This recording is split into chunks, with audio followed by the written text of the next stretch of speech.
এর সুষ্ঠু তদন্ত দাবি করি। ঘটনাকে নিয়ে আমরা যেন অপরাজনীতি না করি। সাংবাদিকতা করতে গিয়ে, তার দায়িত্ব পালন করতে গিয়ে গতকালকে নির্মম ভাবে নিহত হয়েছেন। তার জানাজায় এখানে অংশগ্রহণ করতে এসেছি। আমরা মহান আল্লাহ তাআলার কাছে দোয়া করি, আল্লাহ যেন তাকে বেহেশতের সর্বোচ্চ মাকাম দান করেন, আমিন, এবং তাকে শহীদের মর্যাদা দান করেন, আমিন। এবং তার শোক সন্তপ্ত পরিবারের প্রতি সমবেদনা জানাচ্ছি।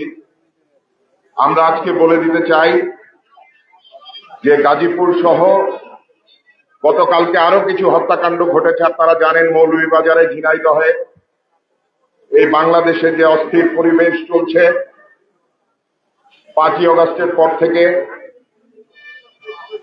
আমাদের সমাজে এবং সকল ফ্যাসিবাদ বিরোধী যারা রাজনৈতিক শক্তিগুলো আছে, রাজনৈতিক দলগুলো আছে, আমাদেরকে ঐক্যবদ্ধভাবে আমাদের সমাজকে রক্ষা করতে হবে। এবং এই ধরনের ছিনতাই এবং যারা এখানে এই যে গতকালকে যে আমাদের তুহিন সংবাদকর্মী ভাই নিহত হয়েছেন, আমরা জানি যে একটি ছিনতাইকারী চক্র এখানে ছিনতাই করতে এসেছিল। তারা সংঘবদ্ধভাবে একটি নারীকে দিয়ে সাধারণ জনগণকে প্রতারণার মাধ্যমে তারা ছিনতাই করত।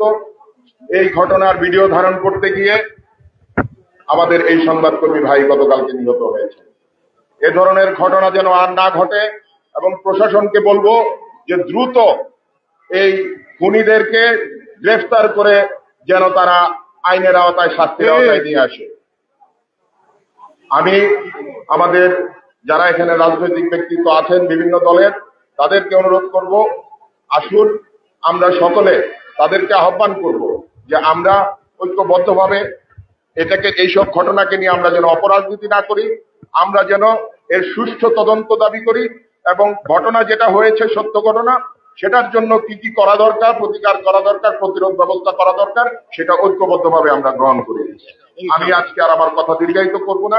আমি আবারও এই শহীদের যে নিহত হয়েছেন সাংবাদিক ভাই, তার পরিবারকে আমি সমবেদনা জানাচ্ছি আমাদের দলের পক্ষ থেকে, আমার পক্ষ থেকে, এবং মহান আল্লাহ তাআলা যেন তাকে বের করে।